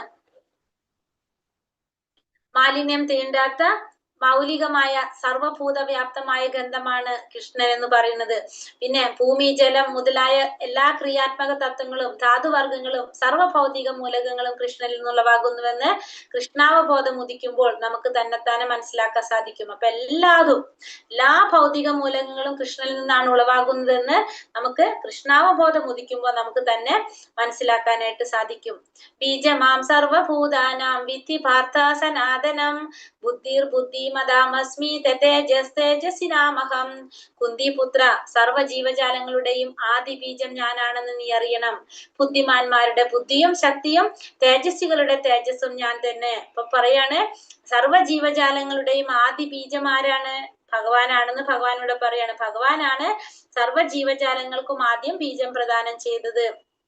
ചലിക്കുന്നതും ചലിക്കാത്തതുമായിട്ടുള്ള എല്ലാ ജീവജാലങ്ങളുടെയും പിതാവ് ഭഗവാനാണെന്ന് പറയാണ്. ബുദ്ധിമാന്മാരുടെ ബുദ്ധിശക്തിയും പിന്നെ തേജസ്വികളുടെ തേജസ്സും ഭഗവാനാണെന്ന് ഭഗവാൻ പറയുന്നു. പ്രപഞ്ചത്തിലെ ജീവിവർഗങ്ങൾ എത്രയാണുള്ളത്? 84 ലക്ഷം. ഇതിനെല്ലാം ആദിബീജം പ്രദാനം ചെയ്തത് ഭഗവാനാണെന്ന് ഭഗവാനോട് പറയണം. എത്ര ജീവാത്മാക്കളുള്ളത്? 84 ലക്ഷം. ഇതിനെല്ലാത്തിനും ബീജം പ്രദാനം ചെയ്തത് ഭഗവാനാണെന്ന് ഭഗവാൻ പറയുന്നു. ബ്രഹ്മം അവ്യക്തിഗതവും പരബ്രഹ്മം വ്യക്തിപരവുമാണ്. ഇപ്പൊ ബ്രഹ്മം എന്ന് പറയുന്നത് തന്നെ അവ്യക്തിപരമായിട്ടുള്ളതാണ്. എന്തില്ല? വ്യക്തിരൂപമില്ല ബ്രഹ്മത്തിന്. പരബ്രഹ്മം എന്ന് പറയുന്നത് വ്യക്തിരൂപത്തിലുള്ളതാണ്. അവ്യക്തിഗതമായ ബ്രഹ്മം വ്യക്തിഭാവത്തിൽ നിലകൊള്ളുന്നുവെന്നാണ് ഭഗവത്ഗീതയുടെ സിദ്ധാന്തം. അപ്പൊ അവ്യക്തിപരമായിട്ടുള്ള ആ ബ്രഹ്മം വ്യക്തിഭാവത്തിൽ നിലകൊള്ളുന്നു എന്നുള്ളതാണ് ഇതിൽ പറയുന്നത്, ഭഗവത്ഗീതയില് പറയുന്നത്. ബുദ്ധി ഇല്ലെങ്കിൽ ആർക്കും പ്രവർത്തിക്കാനാവില്ല, താനാണ് ബുദ്ധിക്ക് കാരണമെന്നും കൃഷ്ണൻ പറയുന്നു.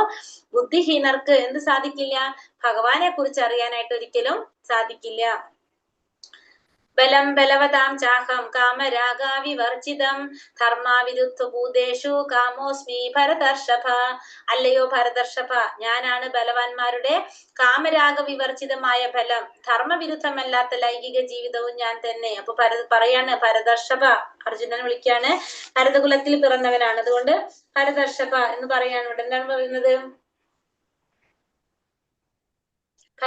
അർജുനനോട് പറയാണ്, എന്താണ് പറയണത്? ബലവാന്മാരുടെ ബലം, കാമരാഗ വിവർജിതമായ ബലം, പിന്നെ ധർമ്മവിരുദ്ധമല്ലാത്ത ലൈംഗിക ജീവിതവും എല്ലാം ഞാൻ തന്നെയാണെന്ന് ഭഗവാൻ ഇവിടെ പറയാണ്. ധർമാനുസൃതമായ ലൈംഗിക ജീവിതം സന്തോൽപാദനത്തിന് വേണ്ടിയാണ്. പിന്നീട് മക്കളിൽ കൃഷ്ണാവബോധം ഉളവാക്കുന്നതും ആരുടെ കടമയാണ്? അച്ഛനമ്മമാരുടെ കടമയാണ്. യേ ചൈവ സാത്വികാ ഭാവ രാജസാസ്താമസാശ്ചയേ മത്ത ഏവേദി താൻ വിധി നാത്വേഹം തേഷു തേ മയി. സ്വാത്വികങ്ങളും രാജസങ്ങളും താമസങ്ങളുമായ എല്ലാ അവസ്ഥകളും എന്റെ ശക്തിയുടെ ബഹിസ്ഫുരണങ്ങളാണ്. ഒരർത്ഥത്തിൽ അവയെല്ലാം ഞാൻ തന്നെ, എങ്കിലും ഞാൻ അവയ്ക്ക് അധീനനല്ല. ഞാൻ ഭൗതിക ഗുണങ്ങൾക്ക് അധീനനല്ല, മറിച്ച് അവയെല്ലാം എന്നിൽ നിലകൊള്ളുന്നു. അപ്പൊ സാത്വികങ്ങളായിട്ടുള്ളതും രാജസികളായിട്ടുള്ളതും താമസികളായിട്ടുള്ളതും എല്ലാതും ആരുടെ ശക്തി തന്നെയാണ്? ഭഗവാന്റെ തന്നെ ശക്തിയാണ്. എല്ലാ ഗുണങ്ങളും ഭഗവാനിൽ തന്നെയാണ്. പക്ഷെ എല്ലാതും ഭഗവാനിൽ തന്നെ നിലനിൽക്കുന്നതാണ്. പക്ഷെ ഭഗവാൻ ഇതിനൊന്നും അധീനനല്ല. ഭഗവാൻ ഈ ഗുണങ്ങൾക്കെല്ലാം അതീതനാണ്. അതുകൊണ്ട് ഭഗവാൻ എന്ത് പറയും? ഭഗവാനെ നിർഗുണൻ എന്ന് പറയും. ഭൗതിക ഗുണങ്ങൾക്ക് അധീനനായതുകൊണ്ട് ഭഗവാന് നിർഗുണൻ എന്ന് പറയും. ഭൗതിക പ്രകൃതിയുടെ ത്രിഗുണങ്ങൾ കൃഷ്ണനിൽ നിന്നുണ്ടാകുന്നുവെങ്കിലും ഭഗവാൻ ഭൗതിക പ്രകൃതിക്ക് അധീനനാകുന്നില്ല. പരമദിവ്യോത്തമ പുരുഷനായ ഭഗവാന്റെ വിവിധ സവിശേഷതകളിൽ ഒരു സവിശേഷതയാണ് എന്ത്? ഭൗതിക പ്രകൃതിയുടെ ത്രിഗുണങ്ങൾ ഭഗവാനിൽ നിന്നുണ്ടാകുന്നതാണ്. പക്ഷെ ഭഗവാൻ ഒരിക്കലും അതിന് അധീനനല്ല. ഭഗവാൻ ഇതിന് അതീതനാണ്. അതുകൊണ്ട് ഭഗവാന് നിർഗുണൻ എന്ന് പറയുന്നു. ത്രിപീർ ഗുണമയർ ഭാവൈ രേപി സർവമിതം ജഗത് മോഹിതം നാപി ജാനാതി മാമേധ്യ പരമവ്യയം. ത്രിഗുണങ്ങളാൽ സത്ത്, രജസ്, തമസ് വ്യാമോഹിതരായ ഈ ലോകം ഇവയ്ക്ക് അതീതനും അവ്യനുമായ എന്നെ അറിയില്ല. അപ്പൊ ത്രിഗുണങ്ങൾ കൊണ്ട് വ്യാമോഹിതരായിട്ടുള്ളവര് ഈ ലോകത്തില് ഇവയ്ക്ക് അതീതനും അവ്യനുമായ എന്നെ കുറിച്ച് അറിയുന്നില്ല. കേൾക്കുന്നില്ലേ? കേൾക്കുന്നുണ്ട്. കേൾക്കുന്നുണ്ട് മാതാജി. നമ്മുടെ മൂട്ടിയിരിക്കുന്നല്ല മാതാജി കേൾക്കാത്ത. നെറ്റിന് പ്രോബ്ലം ഉണ്ടോ കൃഷ്ണ മാതാജിക്ക്? അല്ല. ഹരേ കൃഷ്ണ. അപ്പൊ ത്രിഗുണങ്ങളാൽ വ്യാമോഹിതരായിട്ടുള്ളവർക്ക് ഈ ലോകം ഇവയ്ക്ക് അതീതനും അവ്യനുമായ ഭഗവാനെ കുറിച്ചല്ല. അപ്പൊ ത്രിഗുണങ്ങളിൽ ബാധിച്ചപ്പെട്ടിട്ടുള്ളവര് അവർക്ക് ആരെ കുറിച്ച് അറിയാൻ സാധിക്കില്ല? ഭഗവാനെ കുറിച്ച് മനസ്സിലാക്കാനായിട്ട് അവർക്ക് സാധിക്കില്ല. സത്വഗുണം മാത്രമുള്ളവര് ആരാണ്? ബ്രാഹ്മണരെന്ന് വിളിക്കും. രജോ ഗുണത്തിലുള്ളവരെ ക്ഷത്രിയരെന്ന് പറയും. രജോ ഗുണങ്ങൾക്ക് അതീതരായവര്, രജസ്തമോ ഗുണങ്ങൾക്ക് അധീനരായവര്, അതായത് വൈശ്യര് എന്ന് പറയുമ്പോ രജോ ഗുണം തമോ ഗുണം കൂടി വരുന്നവരാണ് ആര്? വൈശ്യര്. തമോ ഗുണം മാത്രമുള്ളവരെ ശൂദ്രര് എന്ന് പറയും. അപ്പൊ 4 ഗുണങ്ങള്, 4 എന്താ പറയാ നമ്മളെ വർണ്ണങ്ങൾ അല്ലെ, ആ വർണ്ണത്തിലുള്ളവർക്ക് ഗുണങ്ങൾ എങ്ങനെയാണ് ഓരോരുത്തരെയും ബാധിച്ചിരിക്കുന്നതെന്ന് പറയാണ്. ത്രിഗുണങ്ങളിൽ വ്യാമോഹത്തിൽപ്പെട്ടവർക്ക് എന്താണ്? ഭഗവാനെ കുറിച്ച് മനസ്സിലാക്കാനായിട്ട് സാധിക്കില്ല. ഭൗതിക പ്രകൃതിയുടെ ഈ 3 ഗുണങ്ങൾക്കും അതീതമാണ് എന്ത്? കൃഷ്ണാവബോധം എന്ന് പറയുന്നത്.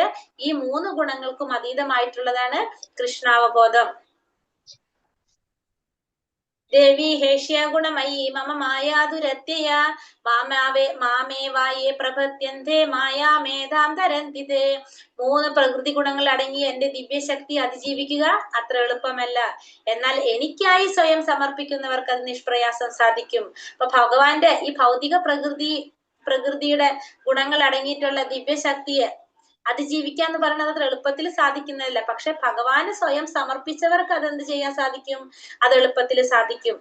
അല്ലാത്തവർക്ക് സാധിക്കില്ല. പക്ഷെ ഭൗതിക പ്രകൃതിയുടെ ഗുണങ്ങളെ അതിജീവിക്കാൻ സാധിച്ചു കഴിഞ്ഞാൽ അവർക്ക്, ഭഗവാന് സമർപ്പിച്ചവർക്ക് ഈ ഗുണങ്ങളെ അതിജീവിക്കാനായിട്ട് സാധിക്കും. അങ്ങനെയാണെങ്കിൽ ഭഗവാനെ കുറിച്ച് മനസ്സിലാക്കാനായിട്ട് സാധിക്കും. 3 പ്രകൃതിയുടെ ഗുണങ്ങളെ അതിജീവിക്കാന്ന് പറഞ്ഞാൽ അത് എളുപ്പമല്ല. പക്ഷെ ഭഗവാന് സമർപ്പിച്ചവർക്ക് മാത്രമേ അത് സാധിക്കുന്നുള്ളൂ. അങ്ങനെയാണെങ്കിൽ ഭഗവാനെ കുറിച്ച് അറിയാനായിട്ട് അവർക്ക് സാധിക്കുന്നുള്ളൂ. ജീവാത്മാക്കളെല്ലാം ഭഗവാന്റെ ശക്തിയുടെ അംശങ്ങളാകയാൽ അവയ്ക്കും എന്തുണ്ട്? ദിവ്യത്വമുണ്ട്. നമ്മൾ പറഞ്ഞല്ലേ, ഗുണത്തിൽ തുല്യരാണ്. പക്ഷെ ഭൗതിക ശക്തിയുമായുള്ള സമ്പർക്കം കൊണ്ട് അതിന്റെ മൗലികമായ ദിവ്യപ്രഭാവം മൂടപ്പെടും. പക്ഷെ ഈ ഭൗതിക പ്രകൃതിയുടെ സ്വഭാവത്തിനനുസൃതമായിട്ട് അതിനെന്ത് സംഭവിക്കാണ്? അതിന്റെ സ്മരണ നഷ്ടപ്പെട്ടു പോകാണ് ചെയ്യുന്നത്. അതിന് സ്വാധീനം വരാണ് ചെയ്യുന്നത്. അപ്പോ അതുകൊണ്ട് ഉപാധിബദ്ധനായ ആത്മാവിനെ നിത്യബന്ധൻ എന്ന് പറയാം നമുക്ക്. ഗുണം എന്ന വാക്കിന് കയർ എന്നൊരർത്ഥമുണ്ട്. അപ്പൊ ബദ്ധനായ ജീവൻ വ്യാമോഹത്തിന്റെ പാശങ്ങളാൽ കെട്ടിവരിക്കപ്പെടുകയാണ്. അപ്പൊ ഗുണം, സത്വഗുണം എന്ന് പറഞ്ഞാൽ, ഗുണം എന്ന് പറഞ്ഞാൽ എന്താ അർത്ഥം? കയർ എന്നൊരർത്ഥം കൂടി അതിൽ വരുന്നുണ്ട്. അപ്പൊ ഇവിടെ എന്ത് ചെയ്യാണ്? കയർ കൊണ്ട് കെട്ടിവരിക്കപ്പെട്ട ഒരവസ്ഥയാണ് ജീവാത്മാവിന് വരുന്നത്. ത്രിഗുണത്തില് സത്വഗുണം കൊണ്ട് കെട്ടി, സത്വഗുണത്തിൽ വന്നു എന്ന് പറയുമ്പോൾ സത്വം കെട്ടിവെച്ചു. കൃഷ്ണന്റെ പാദപത്മങ്ങളിൽ സ്വയം സമർപ്പിക്കുക മാത്രമാണ് ഇതിൽ നിന്ന് രക്ഷപ്പെടാനുള്ള മാർഗം. അപ്പൊ ഈ ത്രിഗുണങ്ങളിൽ നിന്ന് രക്ഷപ്പെടണമെങ്കിൽ എന്ത് വേണം? ഭഗവാന്റെ പാദത്തിൽ സ്വയം സമർപ്പിച്ചാലാണ് നമുക്ക് ഈ ത്രിഗുണങ്ങളിൽ നിന്ന് രക്ഷപ്പെടാനായിട്ട് സാധിക്കുക. പിന്നെ മാമേവ എന്നൊരു വാക്ക് കൂടി ഇവിടെ പറയുന്നുണ്ട്. മാം എന്താ പറയുന്നത് ഇവിടെ? മാമേ വൈശ്യ എന്ന ശ്ലോകം ദേവി ഹേഷ്യോ ഗുണമയി മമ മായാ ദുരത്തിയ മാമേവായേ പ്രപത്യന്തേ മായാ മേത്താം തരന്തിത്ത് എന്ന് പറഞ്ഞു. അപ്പൊ മാമേവ എന്ന് പറയുന്നത് എന്താണ്? ഭഗവാനെ മാത്രം ആശ്രയിക്കുക എന്നാണ് പറയുന്നത്. ബ്രഹ്മാവിനെ ശിവനെ എല്ലാം ആശ്രയിക്കേണ്ടത് ആരെയാണ്? ഭഗവാനെ മാത്രം ആശ്രയിക്കുക എന്നാണ് ഇവിടെ പറയുന്നത്. നമാം ദുഷ്കൃതിനോ മൂഢ പ്രബന്ധന്ത്യേന രാധമഃ മായായ ബഹൃതജ്ഞാന ആസുരം ഭാവമാശ്രിത. ദുഷ്കൃതരായ മൂഢന്മാരും മനുഷ്യാധമന്മാരും മായയാൽ അപഹരിക്കപ്പെട്ട ജ്ഞാനത്തോട് കൂടിയവരും നിരീശ്വരരുമായ അസുരന്മാർ എന്നെ ശരണം പ്രാപിക്കുന്നില്ല. അപ്പൊ ഇനി ഭഗവാനെ ശരണം പ്രാപിക്കാത്ത 4 കൂട്ടരെ കുറിച്ചാണ് ഭഗവാൻ പറയുന്നത്. ആരൊക്കെയാണ്? ദുഷ്കൃതരായ മൂഢന്മാര്, മനുഷ്യ അധമന്മാര്, മായയാൽ അപഹരിക്കപ്പെട്ട ജ്ഞാനത്തോട് കൂടിയവര്, നിരീശ്വരരായവർ. ഇവര് ഭഗവാനെ ശരണം പ്രാപിക്കുന്നില്ല. ഈ 4 കൂട്ടര് ഭഗവാനെ ശരണം പ്രാപിക്കുന്നില്ല. ഭഗവത് ശരണാശ്രയം കൊണ്ട് മാത്രം ഇത് സാധ്യമാണെങ്കിൽ ബുദ്ധിശാലികളും പ്രവർത്തി നിരതരുമായവർക്ക് എന്തുകൊണ്ട് ലളിതമായി ഉപായം സ്വീകരിച്ചുകൂടാ? അതായത് ഭഗവത്ഗീത ഈ ചോദ്യത്തിനുള്ള ഉത്തരം നൽകാണ്. ബ്രഹ്മാവ്, ശിവൻ, കപിലൻ, കുമാരന്മാർ, മനു, വ്യാസൻ, ദേവലൻ, അസിതൻ, ജനകൻ, പ്രഹ്ലാദൻ, ബലി എന്നിവരും പിൽക്കാലത്ത് മധ്വാചാര്യർ, രാമാനുജാചാര്യർ, ചൈതന്യ മഹാപ്രഭു എന്നിവരും ഭഗവാന്റെ പാദങ്ങളിൽ ശരണം തേടിയവരാണ്. അപ്പൊ ഇത്തരത്തിലുള്ള ശ്രേഷ്ഠ വ്യക്തികളൊക്കെ എന്ത് ചെയ്തിട്ടുള്ളവരാണ്? ഭഗവാന്റെ പാദങ്ങളിൽ ശരണം തേടിയിട്ടുള്ളവരാണ്. തത്വചിന്തകരോ ശാസ്ത്രജ്ഞരോ വിദ്യാവിചക്ഷകരോ ഭഗവാന്റെ മാർഗത്തെയോ പദ്ധതിയോ സ്വീകരിക്കാറില്ല. അവർക്ക് അതുകൊണ്ട് തന്നെ ഭഗവാനെ കുറിച്ച് യാതൊരു അറിവില്ല. ഇവരൊന്നും ഭഗവാന്റെ പാദത്തെ ശരണം പ്രാപിക്കുന്നവരല്ല. അതുകൊണ്ട് അവർക്ക് ഭഗവാനെ കുറിച്ച് യാതൊരു അറിവില്ല.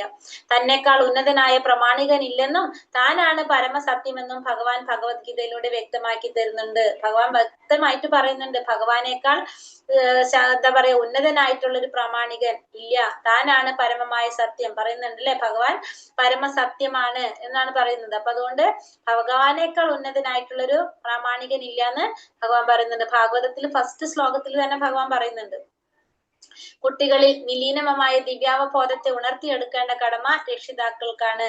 അമ്മയുടെ ഗർഭത്തിലിരിക്കെ ഏറ്റവും ക്ലേശകരമായ ഒരു അവസ്ഥയാണിത്. കുട്ടി തന്നെ അവിടെ നിന്ന് മോചിപ്പിക്കണമെന്നും പുറത്തു വന്നു കിട്ടിയാൽ ഭഗവത് സേവനത്തിൽ തന്നെ നാൾ കഴിച്ചു കൊള്ളാമെന്നും ഈശ്വരനോട് പ്രാർത്ഥിക്കാറുണ്ടെന്ന് പറഞ്ഞപ്പോ എന്താ പറയുന്നത് ഇവിടെ? അമ്മയുടെ ഗർഭത്തിൽ ഇരിക്കുമ്പോ ഏറ്റവും എന്താ പറയാ വിഷമം പിടിച്ചൊരു അവസ്ഥയിലാണ് അവിടെ ഇരിക്കുന്നത്. അപ്പൊ അവിടെ നിന്ന് മോചിപ്പിക്കണമെന്നും മോചിപ്പിച്ച് പുറത്തു വന്നു കഴിഞ്ഞാൽ ഭഗവാനെ ഈ പ്രാർത്ഥിക്കാമെന്നും പറയുന്നുണ്ട്. പക്ഷെ നമ്മൾ ഇവിടെ വരുമ്പോ അതൊക്കെ മറക്കും അല്ലെ.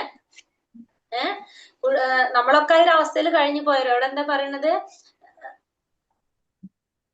അമ്മയുടെ ഗർഭത്തിലിരിക്കെ ഏറ്റവും ക്ലേശകരമായ ഒരു അവസ്ഥയാണിത്. കുട്ടി തന്നെ അവിടെ നിന്ന് മോചിപ്പിക്കണമെന്നും പുറത്തു വന്നു കിട്ടിയാൽ ഭഗവത് സേവനത്തിൽ തന്നെ നാൾ കഴിച്ചു കൊള്ളാമെന്നും ഈശ്വരനോട് പ്രാർത്ഥിക്കാറുണ്ടെന്ന് നമ്മുടെ ധർമ്മശാസ്ത്രങ്ങളിൽ നിന്ന് മനസ്സിലാക്കുക. അപ്പൊ നമ്മൾ എന്ത് ചെയ്യും? കഷ്ടപ്പെടുമ്പോഴാണ് നമ്മൾ എന്ത് ചെയ്യുന്നത്? ഭഗവാനെ പ്രാർത്ഥിക്കുന്നത്.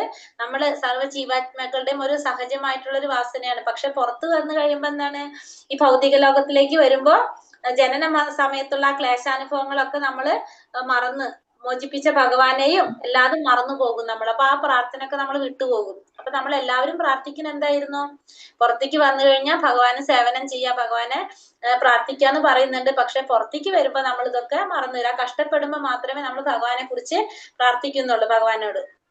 ശുദ്ധമൂഢന്മാർ, നരാധവന്മാർ, മായയാൽ മായാമോഹിതരായ ഊഹാപോഹികൾ, തികഞ്ഞ ഈശ്വര നിരവാദികൾ എന്നിവർ ശാസ്ത്രാനുസൃതവും ആധികാരികങ്ങളുമായ ഉപദേശങ്ങൾ നൽകിയാലും ഒരിക്കലും പരമപുരുഷന്റെ പാദകമലങ്ങളിൽ അവര് അഭയം പ്രാപിക്കുന്നില്ല. അപ്പൊ ഇത്തരത്തിലുള്ളവര് 4 കൂട്ടര് ആരൊക്കെയാണ്? മായാമോഹിതരായ മൂഢന്മാര്, നരാധമന്മാര്, മായയാൽ അപഹരിക്കപ്പെട്ട ജ്ഞാനത്തോട് കൂടിയവര്, നിരീശ്വരവാദികൾ. അവര് ഒരിക്കലും ഭഗവാന്റെ പാതാരവിന്ദങ്ങളില് അഭയം പ്രാപിക്കുന്നില്ല. ഹരേ കൃഷ്ണ. നിർത്തട്ടെ ഞാനിവിടെ. 15 എണ്ണം മതിയോ? 15, 30 ഹരേ കൃഷ്ണ. വച്ചകൽപതരൂപശ്ച കൃപാ സിന്ധോഭ്യവച പതിതാനാം പാവനേഭ്യോ വൈഷ്ണവേഭ്യോ നമോ നമഃ. അനന്തകോടി വൈഷ്ണവവൃന്ദി കി ജയ്. ശ്രീല പ്രഭുപാദ് കി ജയ്. ഗുരുദേവ് കി ജയ്. നിതായ് ഗൗരപ്രേമാനന്ദേ. ഹരി ഹരി ബോൽ. ഹരേ കൃഷ്ണ. മനസ്സിലായോ എടുത്തതെന്ന്? മനസ്സിലായി മാതാജി. ക്വസ്റ്റ്യൻ ഇട്ടിട്ടുണ്ടായിരുന്നില്ലെന്ന്? ക്വസ്റ്റ്യൻ കേട്ടിട്ടുണ്ട് മാതാജി. ശരി ശരി കണ്ടിട്ടുണ്ടായിരുന്നില്ല. കൃഷ്ണന്റെ ശാസ്ത്രം എപ്രകാരമാണ് ഒരാൾക്ക് ഗ്രഹിക്കാൻ സാധിക്കുന്നത്?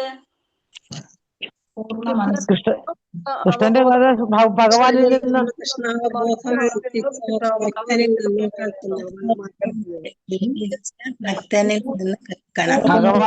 ഭഗവാന്റെ ഭക്തനിൽ നിന്ന് കൃഷ്ണാവബോധം ഉദിച്ച ഭക്തനിൽ നിന്ന് കേൾക്കുന്നത് കൊണ്ട് ലഭിച്ച ഭക്തനിൽ നിന്ന് കേൾക്കണം. എന്തോന്നും എഴുതിയിട്ടില്ല കേൾക്കേണ്ടത്. കൃഷ്ണന്റെ ശാസ്ത്രം കൃഷ്ണന്റെ ശാസ്ത്രം കൃഷ്ണന്റെ ഭക്തനിൽ നിന്ന് കൃഷ്ണനിൽ നിന്ന്. അപ്പൊ ആരിൽ നിന്ന് കൃഷ്ണന്റെ ശാസ്ത്രം?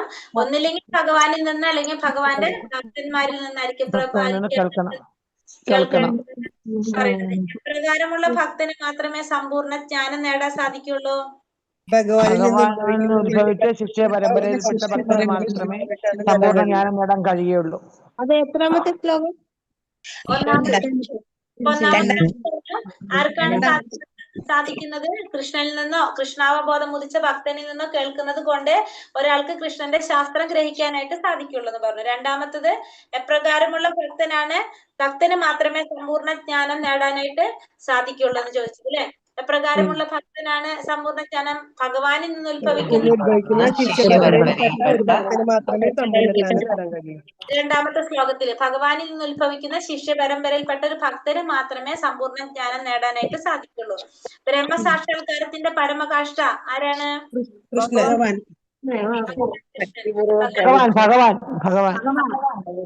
ഒഴികെ മറ്റാർക്കും അവിടത്തെ യഥാർത്ഥ ഹരേ കൃഷ്ണ. മ്യൂട്ടിലിരുന്നോളൂ കേട്ടോ. ഹരേ കൃഷ്ണ. പിന്നെ സാമർത്ഥ സിന്ധു. മാതാജി മൂന്നാമത്തേന്റെ ഉത്തരം ഒന്ന് പറഞ്ഞേ മാതാജി. ഭഗവാൻ കൃഷ്ണൻ. ഭക്തിരസാമൃത സിന്ധു 34 പറയുന്നത് കൊണ്ട് കൃഷ്ണനെ അറിയുവാൻ ആർക്കും സാധ്യമല്ല. പ്രേമപൂർവ്വം തന്നെ സേവിക്കുന്നവരും കരുണ തോന്നി അവിടുന്ന് അവർക്ക് സ്വയം തന്നെ വെളിപ്പെടുത്തുന്നു. നമ്മുടെ ഇന്ദ്രിയങ്ങൾ കൊണ്ട് ഭഗവാനെ കുറിച്ച് അറിയാനായിട്ട് സാധിക്കില്ല.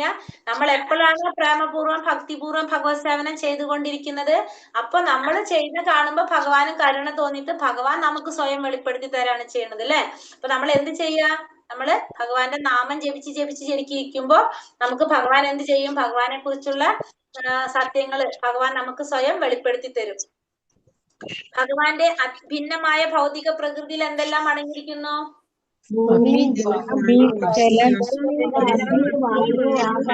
വായു, ആകാശം, അഹങ്കാരം. അതായത് ഭൂമി, ജലം, അഗ്നി, വായു, ആകാശം, മനസ്സ്, ബുദ്ധി, അഹങ്കാരം, ഈ 8 ഘടകങ്ങൾ അടങ്ങിയതാണ് ഭഗവാന്റെ ഭൗതിക പ്രകൃതി, ഭിന്നമായിട്ടുള്ള ഭൗതിക പ്രകൃതി. ഭഗവാന്റെ 3 വിഷ്ണു രൂപങ്ങൾ ഏതൊക്കെയാണ്?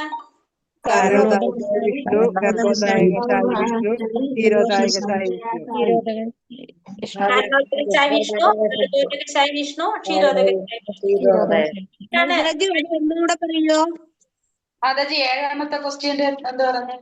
ഏഴാമത്തെ പറയുന്നുള്ളൂ. എന്തുകൊണ്ടാണ്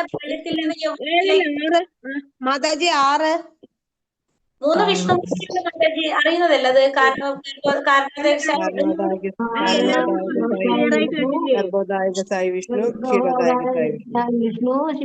മനസ്സിലാവില്ല മാതാജി, എന്താണ് 3 വിഷ്ണുമൂർത്തികൾ? മാതാജി ഇത് കഴിയുമ്പോ പറയൂ കേട്ടോ, അത് കഴിഞ്ഞിട്ട് പറയാം. പിന്നെ അത് കഴിഞ്ഞിട്ട് എന്തുകൊണ്ടാണ് ബാല്യത്തിൽ നിന്ന് യൗവനത്തിലേക്കുള്ള ശരീരത്തിന്റെ പരിണാമം സാധ്യമാകുന്നത്? എന്തുകൊണ്ടാണ്?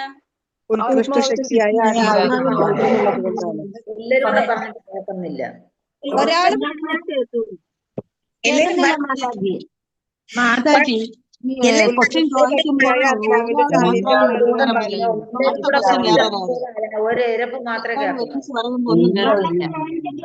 ഉത്തരം പറയുമോ? ഒരാളോട് പറയാൻ പറ. എല്ലാവരും കൂടി പറയുമ്പോ ഒന്നും മനസ്സിലാവുന്നില്ല. കൃഷ്ണ, നിങ്ങൾ എല്ലാവരും പറഞ്ഞതിന് ശേഷം ഞാൻ ഒരു പ്രാവശ്യം കൂടി ആൻസർ പറഞ്ഞിട്ടാണ് നമ്മൾ അടുത്തേക്ക് പോകുന്നത്. അതാണ് ചെയ്യുന്നത്. പിന്നെ മ്യൂട്ടിലിരിക്കുക. കണ്ടെഴുതിക്കൊള്ളാം, കേട്ടെഴുതിക്കൊള്ളാം. ഒരിക്കൽ കൂടെ ഇട്ട്. ഹരേ കൃഷ്ണ. അടുത്ത ചോദ്യം എന്താ പറഞ്ഞത്? എന്തുകൊണ്ടാണ് ബാല്യത്തിൽ നിന്ന് യൗവനത്തിലേക്കുള്ള ശരീരത്തിന്റെ പരിണാമം സാധ്യമാകുന്നത്? എന്തുകൊണ്ടാണ്? എന്തിന്റെ സാന്നിധ്യം? ആത്മാവിന്റെ സാന്നിധ്യം ശക്തിയായ ആത്മാവിന്റെ സാന്നിധ്യം ഉള്ളത് കൊണ്ടാണ്. ആത്മാവായ ആത്മാവിന്റെ സാന്നിധ്യം കൊണ്ട്. ആത്മാവിന്റെ സാന്നിധ്യം അതിലുള്ളത് കൊണ്ട് അല്ലെ. ആദ്യത്തെ ജീവാത്മാവ് ആരാണ്?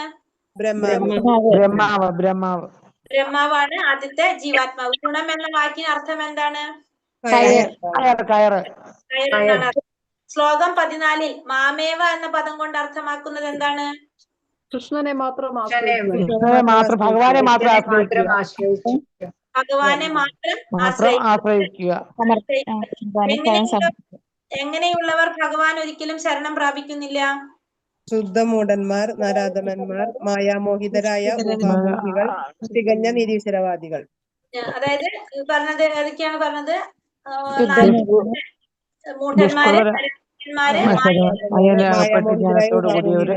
നിരീശ്വരന്മാര് ഭഗവാൻ ഒരിക്കലും ശരണം പ്രാപിക്കുന്നില്ല. മാതാജി ഒരു കാര്യം കൂടി പറയാനുണ്ടായിരുന്നു. പറഞ്ഞോളൂ മാതാജി. ഈ ഭക്തിരസാമൃത സിന്ധുവിലെ നമ്മുടെ പറയുന്നത് നമ്മുടെ 385 പേജിലാണോ അതോ 300?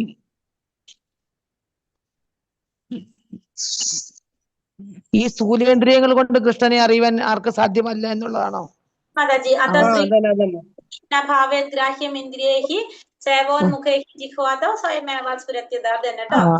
അതാണ് അതിന്റെ ശ്ലോകം അല്ലേ? അതിന്റെ അർത്ഥമാണ് എഴുതേണ്ടത്. 3ാമത്തെ ശ്ലോകം 11th പഠിക്കും കേട്ടോ. അതെ, മനസ്സിലായില്ല. അതിന്റെ ഭാവാർത്ഥം അതിന്റെ അർത്ഥം എഴുതിയാ മതിയല്ലോ. എഴുതിയാ മതി, അത് മനസ്സിലാക്കിയാ മതി. നമ്മള് പറയാന്ന് പറഞ്ഞ 2-3 കാര്യങ്ങൾ ഉണ്ടായിരുന്നു. എന്തൊക്കെയാ? ഒന്ന് എന്തായിരുന്നു? ഭഗവാന്റെ 3 വിഷ്ണു രൂപങ്ങൾ.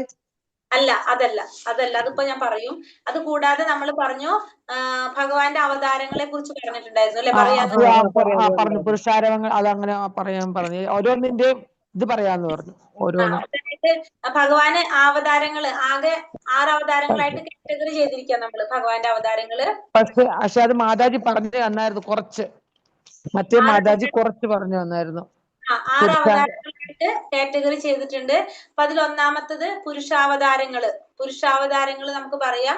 പുരുഷാവതാരങ്ങളാണ് ഏതൊക്കെയാണ്? കാരണോദകശായി വിഷ്ണു, ഗർഭോദകശായി വിഷ്ണു, ക്ഷീരോദകശായി വിഷ്ണു. ഇന്ന് ചോദിച്ച ചോദ്യത്തിന്റെ ഉത്തരം മാതാജിക്ക് ഇപ്പൊ കിട്ടിയിട്ടുണ്ടാവും. അപ്പൊ പുരുഷാവതാരങ്ങള് ഏതൊക്കെയാണ്?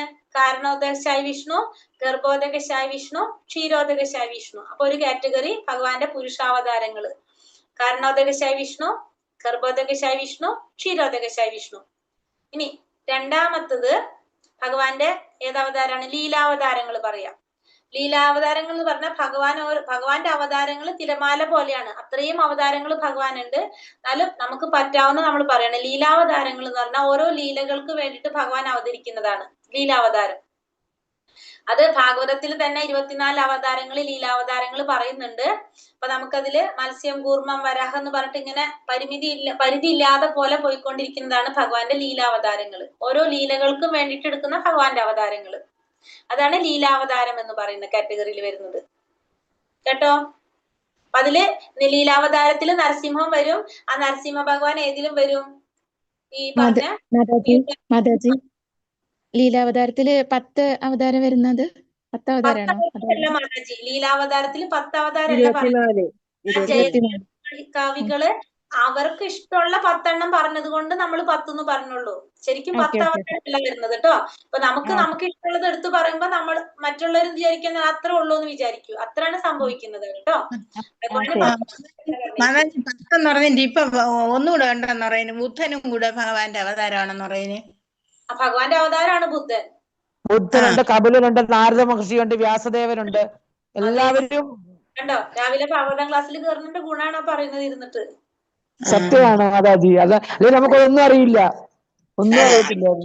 ബുദ്ധാവതാരം ഉണ്ടെന്നല്ല, ഉണ്ട് ഭാഗവതത്തിൽ പറഞ്ഞിട്ടുണ്ട്. ബുദ്ധാവതാരം ഉണ്ട്, ബുദ്ധനുണ്ട്, കപിലമുനിയുണ്ട്, പൃഥ്വിരാജുണ്ട്, വ്യാസദേവനുണ്ട്. വരുന്നുണ്ടോ? നമ്മള് അതിന്റെ റെക്കോർഡ് ഞാൻ ഈ ക്ലാസ്സിൽ ഇട്ടുന്നുണ്ടായിരുന്നല്ലോ, അവതാരങ്ങളെ കുറിച്ച് മാത്രമുള്ളത് യൂട്യൂബിന്റെ. കേട്ടിട്ടുണ്ടായിരുന്നു ആരെങ്കിലും? അതുകൊണ്ട് ഭാഗവതത്തിന് മാതാജി ഇട്ട് തന്നിട്ടുണ്ട്. 3-ാമത്തെ ഇതിൽ ഞാൻ കേട്ടിട്ടില്ലായിരുന്നല്ലോ, അത് ഞാൻ കേട്ടാണ് അത് പഠിച്ചത്. അപ്പൊ ഭഗവാന്റെ ലീലാവതാരങ്ങള്, അപ്പൊ ഭാഗവതത്തിൽ തന്നെ നമ്മൾ പറഞ്ഞു 24 അവതാരങ്ങളെ കുറിച്ച് പറയുന്നുണ്ട്. അപ്പൊ ലീലാവതാരം അതെല്ലാം വരും. പിന്നെ അത് കഴിഞ്ഞിട്ട് മന്വന്തര അവതാരം. മന്വന്തര അവതാരം എന്ന് പറഞ്ഞാല് ഓരോ മന്വന്തരത്തിലും ഭഗവാൻ അവതരിക്കും.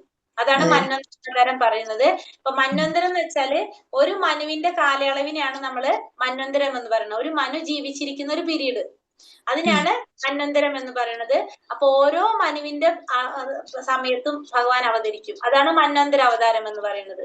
അപ്പൊ ഓരോ മനുവിനും ഓരോ കാലയളവുണ്ട്. ഇത്ര സമയമാണ് ഒരു മനു ജീവിച്ചിരിക്കാന്നുണ്ടാവും.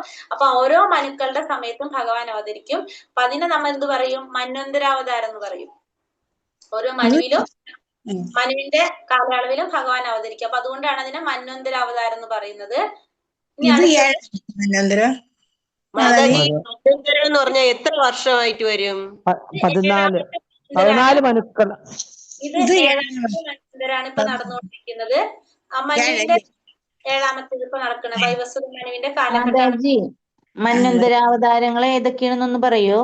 ഓരോ മന്വന്തരത്തിലും ഭഗവാൻ അവതരിക്കും മാതാജി. അത് ഇപ്പൊ ഇതിൽ തന്നെ വരുമായ അവതാരങ്ങള്, മന്വന്തരത്തിൽ വരുന്ന അവതാരങ്ങള്, അങ്ങനെയാണ് നമുക്ക് പറയാനായിട്ട് കേട്ടോ. അപ്പൊ അത് തിരിച്ച് നമ്മളിപ്പോ പറഞ്ഞിട്ടില്ല അതില്. ഇതിന് പിന്നെ ഓരോ മനുവിന്റെ കാലയളവും കാര്യങ്ങളും അത് വേറൊരു ദിവസം പറഞ്ഞു തരാം. കാരണം അത് വേറെ ബ്രഹ്മാവിന്റെ ആയുസ്സും അതൊക്കെ ആയിട്ട് അത് കുറച്ച് പറയാനുണ്ട്. നമ്മൾ 7ാം മന്വന്തരത്തിലല്ലേ മാതാജി? ഇപ്പൊ നമ്മളിപ്പോ 7ാമത്തെ മന്വന്തരത്തിലും ടോട്ടലി 14 മനുക്കളുണ്ട്. അങ്ങനെ 14 മന്വന്തരാണ് അപ്പൊ ഉള്ളത്. പിന്നെ അത് കഴിഞ്ഞിട്ട് അടുത്തത് ഗുണാവതാരങ്ങള്. ഭഗവാന്റെ ഗുണാവതാരങ്ങള്, ഓരോ ഗുണത്തിനും ഭഗവാൻ അവതരിക്കുന്നുണ്ട്, ഗുണങ്ങൾക്കും അധിപനായിട്ട്. അതായത് ഗുണങ്ങൾ ഏതൊക്കെയാണ്? ത്രിഗുണങ്ങള്, സത്വരജ തമോ ഗുണങ്ങള്. ആ ഗുണാവതാരങ്ങളാണ് ബ്രഹ്മാവ്, വിഷ്ണു, മഹേശ്വരൻ. വിഷ്ണു, ബ്രഹ്മാവ്, മഹേശ്വരൻ. അതില് ബ്രഹ്മാവ് രജോ ഗുണത്തിന്റെ അധിപനാണ്, വിഷ്ണു സത്വഗുണത്തിന്റെ അധിപനാണ്, മഹേശ്വരൻ തമോ ഗുണത്തിന്റെ അധിപനാണ്. അപ്പൊ അതാണ് ഒരു മിനിറ്റ് മാതാജി. ബ്രഹ്മാവ്, വിഷ്ണു, മഹേശ്വരൻ, ശിവൻ. രജോ ഗുണത്തിന്റെ അധിപൻ ബ്രഹ്മാവ്, സത്വഗുണത്തിന്റെ അധിപൻ വിഷ്ണു, പിന്നെ തമോ ഗുണത്തിന്റെ അധിപൻ ശിവൻ. അപ്പൊ ഓരോ ഗുണത്തിലും ഗുണങ്ങൾക്കും വേണ്ടി ഭഗവാൻ ഗുണാവതാരമായിട്ട് ഭഗവാൻ എടുക്കുന്നതാണിത് ഗുണാവതാരം. പിന്നെ ഓരോ യുഗത്തിലും ഭഗവാൻ അവതരിക്കുന്നുണ്ട്, അതാണ് യുഗാവതാരം. അടുത്തതാണ് ഭഗവാന്റെ യുഗാവതാരങ്ങള്. ഓരോ യുഗത്തിലും ഭഗവാൻ അവതരിക്കുന്നുണ്ട്, ഇതാണ് യുഗാവതാരം എന്ന് പറയുന്നത്. ഓരോ യുഗത്തിലും ഭഗവാൻ അവതരിക്കുന്നത് യുഗാവതാരം. കലിയുഗത്തിൽ അവതരിക്കുന്നുണ്ട്, സത്യയുഗത്തിൽ അവതരിക്കുന്നുണ്ട്, ത്രേതായുഗത്തിൽ. അപ്പൊ ഓരോ യുഗത്തിലും ഭഗവാൻ അവതരിക്കും. അപ്പൊ അതാണ് ഭഗവാന്റെ യുഗാവതാരങ്ങൾ എന്ന് പറയുന്നത്. അത് യുഗാവതാരങ്ങള്.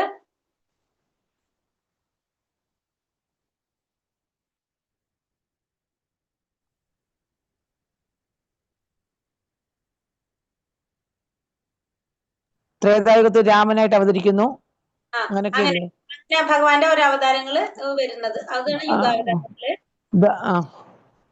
പിന്നെ വന്നിട്ട് യുഗാവതാരം കഴിഞ്ഞാല് ഇനി ശക്തിയാവേശ അവതാരം.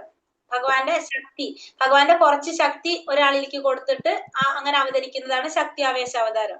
ശക്തിയാവേശ അവതാരത്തിന് നമുക്ക് ഉദാഹരണം ബ്രഹ്മദേവനും നാരദ മഹർഷിയൊക്കെ നമുക്ക് ഉദാഹരണം പറയാം.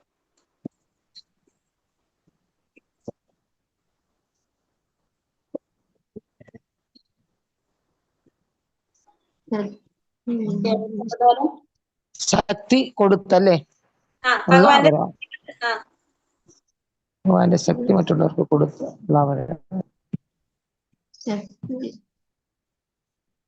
അതായത് ഏകദേശം ഉദാഹരണം പറയുമ്പോ ശ്രീനാരദന് വ്യാസനൊക്കെ അല്ലേ വരുന്നത്? ബ്രഹ്മദേവൻ ശക്തി കൊടുത്തിട്ടുള്ള അവതാരമാണ് ഭഗവാന്റെ ശക്തി ഭഗവാൻ കൊടുത്തിട്ടുള്ള അവതാരമാണ്. പിന്നെ നാരദ മഹർഷിയൊക്കെ ശക്തിയാവേശ അവതാരത്തിൽ വരുന്നതാണ്. പിന്നെ വന്നിട്ട് ഇതെല്ലാതായില്ലേ? 6 അവതാരങ്ങളായില്ലേ?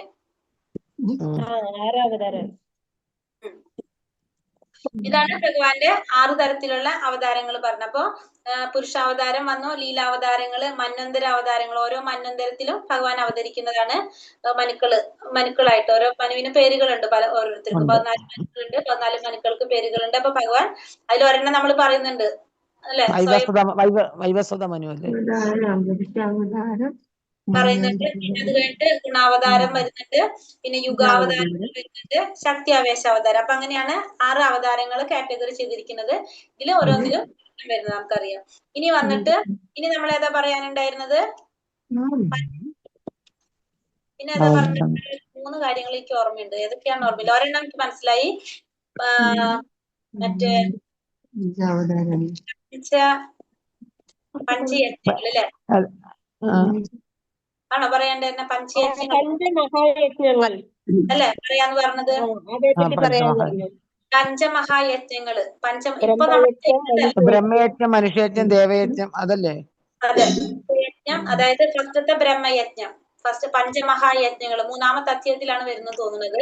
പഞ്ചമഹായജ്ഞങ്ങൾ എന്ന് പറയുന്നത് ഒന്ന് ഫസ്റ്റത്തെ ബ്രഹ്മയജ്ഞം. ബ്രഹ്മയജ്ഞം എന്ന് പറഞ്ഞാല് എഴുതാൻ ബുദ്ധിമുട്ടുള്ളവർ ഇപ്പൊ എഴുതണം എന്നില്ല, വീണ്ടും ഇതിന്റെ റെക്കോർഡ് കേട്ടിട്ട് എഴുതിയാൽ മതി. ലൈവ് ക്ലോസ് ചെയ്തിട്ടില്ല കേട്ടോ. ബ്രഹ്മയജ്ഞം എന്ന് വെച്ചിട്ടുണ്ടെങ്കിൽ എന്താണ്? വേദഗ്രന്ഥങ്ങൾ പഠിക്കുന്നത് അല്ലെങ്കിൽ അവ പഠിപ്പിക്കുന്നത്, അതിനൊക്കെ അങ്ങനെയൊക്കെ ചെയ്യുന്നതിലൂടെ നമ്മൾ എന്ത് ചെയ്യാ? ബ്രഹ്മാവിനെയൊക്കെ ആദരിക്കുക. അതാണ് ബ്രഹ്മയജ്ഞം എന്ന് പറയുന്നത്. നമ്മളിത് പഠിപ്പിക്കുന്നതിലൂടെ നമ്മൾ ബ്രഹ്മാവിനെ അല്ലെങ്കിൽ ഈ ഋഷിമാരൊക്കെ ആദരിക്കുന്നതിനാണ് നമ്മൾ എന്ത് പറയുന്നത്? നമ്മൾ ഈ ജ്ഞാനം നേടുകയും ചെയ്യണം, നമ്മളത് പ്രചരിപ്പിക്കുകയും ചെയ്യും. അതിലൂടെ നമ്മൾ ശരിക്കും ആരെയാണ് ആദരിക്കുന്നത്? ബ്രഹ്മാവിനെ അല്ലെങ്കിൽ ഋഷിമാരൊക്കെ ആദരിക്കുകയാണ് ചെയ്യുന്നത്. അതാണ് ബ്രഹ്മയജ്ഞം എന്ന് പറയുന്നത്. രണ്ടാമത്തേതാണ് ദേവയജ്ഞം. ദേവയജ്ഞം എന്ന് വെച്ചിട്ടുണ്ടെങ്കിൽ നമ്മൾ എന്ത് ചെയ്യാണ്? നമ്മൾ ഈ ലോകത്തിന്റെ സന്തുലിതാവസ്ഥയ്ക്ക് വേണ്ടിയിട്ട്, അത് നല്ല രീതിയിൽ നിലനിന്ന് പോകാൻ വേണ്ടിയിട്ട് നമ്മൾ ദേവന്മാരെ ആരാധിക്കും. അതിനെയാണ് ദേവയജ്ഞം എന്ന് പറയുന്നത്.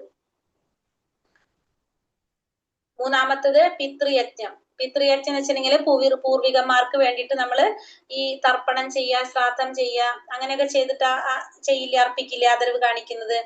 അത് അവർക്ക് ശാന്തി കിട്ടാൻ വേണ്ടിയിട്ട് നമ്മൾ ചെയ്യുന്നതാണ് പിതൃകർമ്മം ചെയ്യുക. അതാണ് പിതൃയജ്ഞം. അടുത്തത് ഭൂതയജ്ഞം എന്ന് പറഞ്ഞാല് നമ്മളെ പോലുള്ള മറ്റ് ജീവാത്മാക്കള്, പക്ഷി, മൃഗാദികള്, മൃഗങ്ങള്, അവർക്കൊക്കെ ഭക്ഷണം നൽകി അവരെ പരിപാലിക്കുന്നതൊക്കെ എന്താണ്? ഭൂതയജ്ഞം. ഭൂതയജ്ഞത്തിൽ വരുന്നതാണ് പക്ഷി, മൃഗാദികള്, മറ്റുള്ള ജീവജാലങ്ങൾ, അവർക്കൊക്കെ നമ്മള് ഭക്ഷണമൊക്കെ നൽകി അവരെ സംരക്ഷിക്കുന്നതാണ് എന്ത് ചെയ്യുന്നത്? പരിപാലിക്കുക. അതാണ് ഭൂതയജ്ഞം. പിന്നെ വന്നിട്ട് മനുഷ്യയജ്ഞം. മനുഷ്യയജ്ഞം വെച്ചാല് നമ്മള് സമൂഹത്തിന് നമ്മൾ ചെയ്യേണ്ടതായിട്ടുള്ള കുറെ കടമകളുണ്ട്. സമൂഹത്തിലുള്ളവരോട്, ബന്ധുക്കളോട്, അതിഥികളോടൊക്കെ നല്ല രീതിയിൽ പെരുമാറുക, അവരോടൊക്കെ സൗമ്യമായ രീതിയിൽ, ശരിയായ രീതിയിൽ അവരോടൊക്കെ സംസാരിക്കുക, അവരോടുള്ള കടമകൾ നിർവഹിക്കുക, സമീപനം നല്ല രീതിയിലാക്കുക. ഇതാണ് എന്ത് പറയുന്നത്? മനുഷ്യയജ്ഞം എന്ന് പറയുന്നത്. ഇങ്ങനെ 5 തരത്തിലാണ് നമ്മൾ പഞ്ചമഹായജ്ഞങ്ങൾ എന്നാണ് ഇതിനെ പറയുന്നത്. അതാണ് പഞ്ചമഹായജ്ഞങ്ങൾ. ഇനി വേറെ ഏതായിരുന്നു?